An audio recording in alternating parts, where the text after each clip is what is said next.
Hola, soy José Vargas Lloré, estudioso de política contemporánea. Bienvenidos a Faro Político.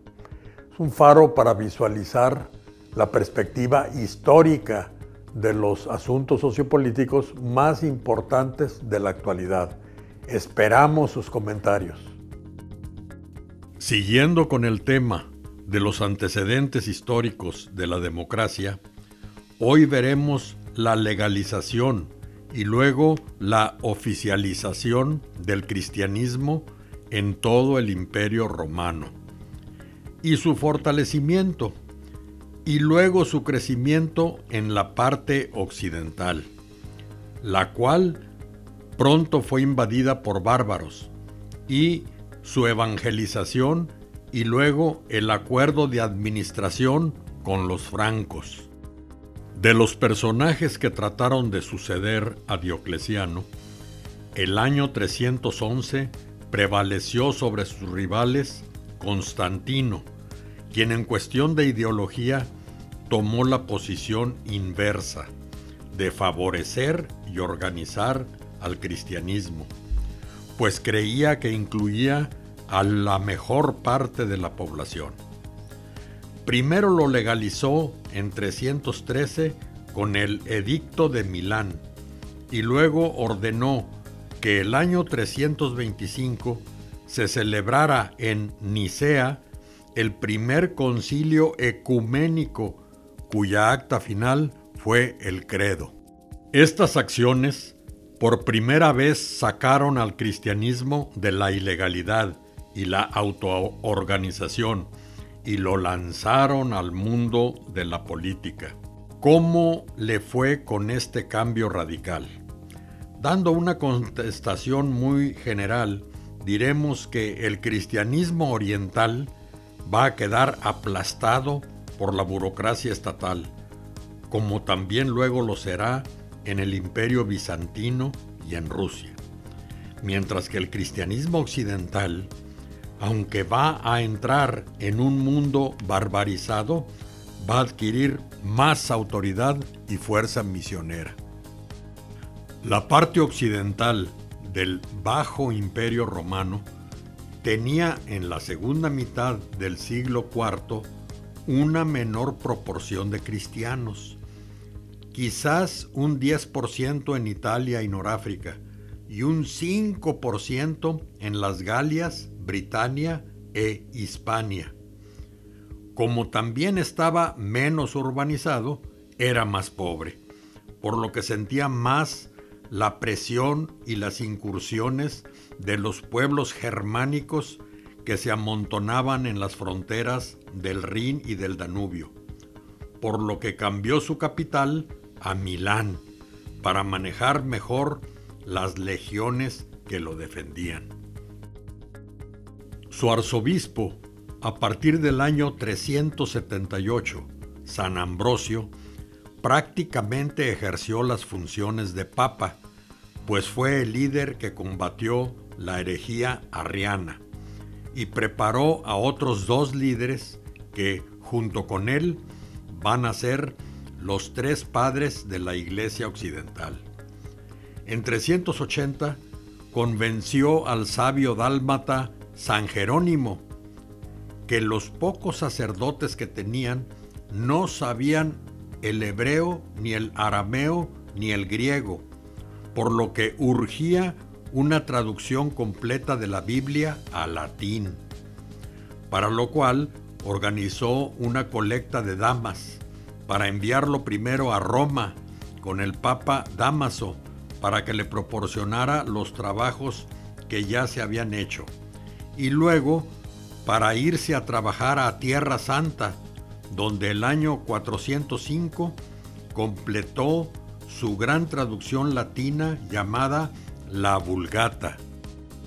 En 385 convirtió al sabio númida o argelino San Agustín de Hipona, de la cual fue obispo, y donde escribió La Ciudad de Dios hacia el año 410, en la cual predica la resignación ante los males de este mundo y los esfuerzos que hay que hacer para superarlos, en espera de la recompensa celestial.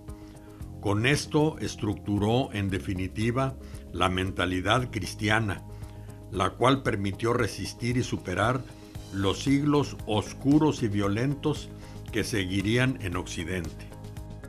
El propio San Ambrosio se ganó el título de padre por la siguiente hombrada que hizo el año 391.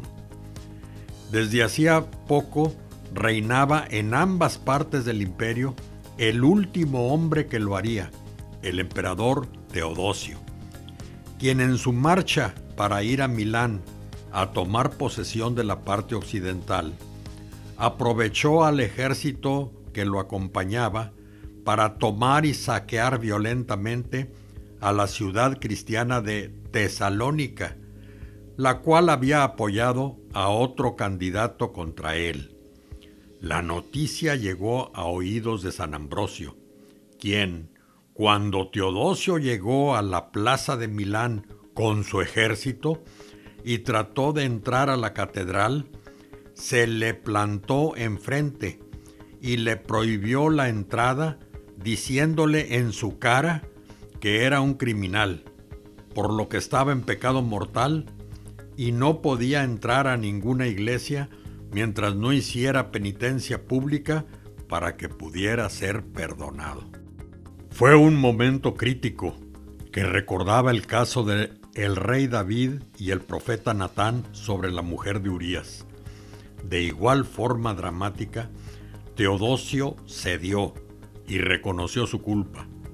Con eso, en Occidente, a partir de allí, el poder público se dividió en dos, luego en tres, hasta el tiempo presente. La potestas o facultad de ordenar al ejército y al aparato administrativo quedó con el emperador, pero la auctoritas o facultad para decir lo que está bien o mal pasó a manos de la Iglesia. A partir del año 395, en que murió Teodosio, las dos mitades del imperio ya jamás volverán a juntarse.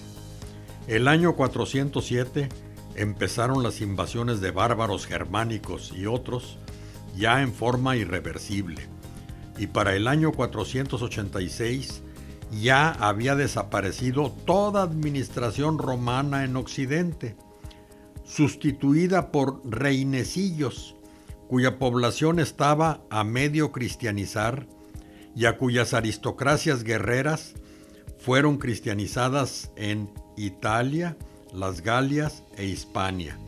Y el año 597 enviaron la primera misión a Inglaterra, cuya cristianización, junto con la que venía de Irlanda y Escocia, se concluyó para el año 664.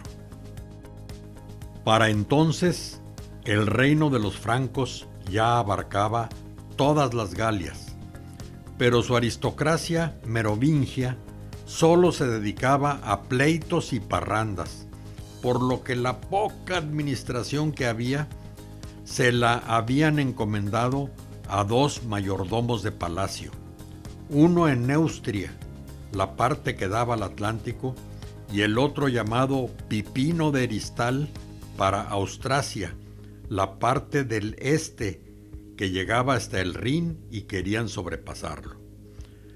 Pipino comprendió que se requería una mejor administración y concluyó que la única organización capaz de hacerlo era la Iglesia Católica, por lo que les propuso que le dieran esa ayuda y él, en cambio, protegería a los misioneros que fueran a cristianizar a los germanos del otro lado del Rin. La Iglesia aceptó y él trató de convencer al mayordomo de Neustria, quien se negó en redondo, por lo que él lo retó a pelear con sus respectivos guerreros.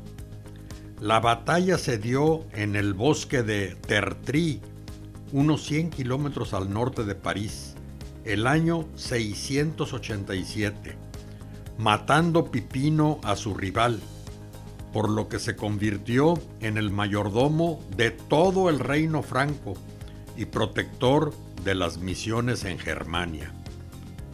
Arnold Toynbee considera que con esto da comienzo la civilización cristiana occidental de tercera generación. Esta siguió avanzando hasta incluir a todo el imperio de Carlomagno, pero como no tenía ningún comercio y Francia-Alemania era solo un inmenso bosque poblado por unos 8 millones de habitantes, el año 888 se hundió en el caos feudal más completo y, lo que fue peor, se llevó en el arrastre a la propia Iglesia Católica, ya tan ligada con el imperio, en la cual se acabó toda organización y administración, cayendo el papado de Roma en manos de señorcillos feudales de los alrededores. En el próximo video veremos a Europa Occidental en pleno caos feudal y los 3 eventos que empezaron a sacarla del mismo. Gracias por su atención. Somos Faro Político. Formemos juntos nuestra ruta de acción.